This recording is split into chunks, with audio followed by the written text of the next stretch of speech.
The Montgomery Advertiser, under one name or another, has been telling the stories of Montgomery for over 190 years. I know, partly because I used to work here, that which stories get told and how they're told is part of the story. And sometimes how people respond to the news is a bigger story than the news itself.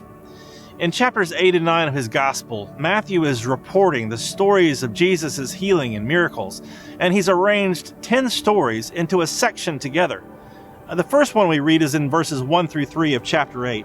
When Jesus came down from the mountainside, large crowds followed him. A man with leprosy came and knelt before him and said, "Lord, if you are willing, you can make me clean." Jesus reached out his hand and touched the man. "I am willing," he said. "Be clean." Immediately the man was cleansed of his leprosy. So, right off the bat, we're focused on Jesus' willingness, his desire to heal, even to the point of touching someone who would have been considered very unclean. This theme continues as Jesus heals the servant of a Roman centurion and then cures Peter's mother-in-law from a fever.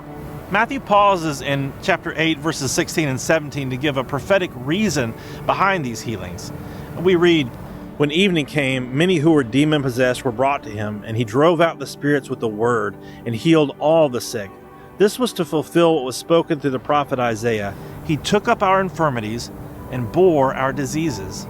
Jesus then shows his power over nature by calming a storm.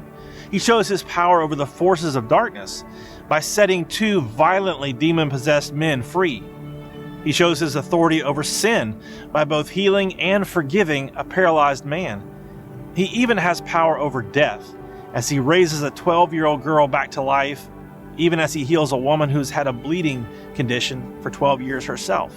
Matthew wraps up with more stories of healing. 2 blind men who can now see, and a deaf-mute man who can now hear and speak. Along the way, Jesus is still preaching the kingdom and calling disciples to follow him and recognizing those who respond with faith. In Matthew 9, verse 8, as well as 33 and 34, we get a summary of the way people responded to all these miracles.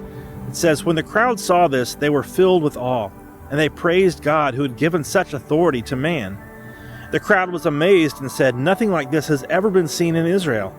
But the Pharisees said, 'It is by the prince of demons that he drives out demons.'" 10 amazing news stories, 2 very different responses. It's evident that the kingdom Jesus is proclaiming is about more than just words. It has power. Power that comes as good news to some people and bad news to others.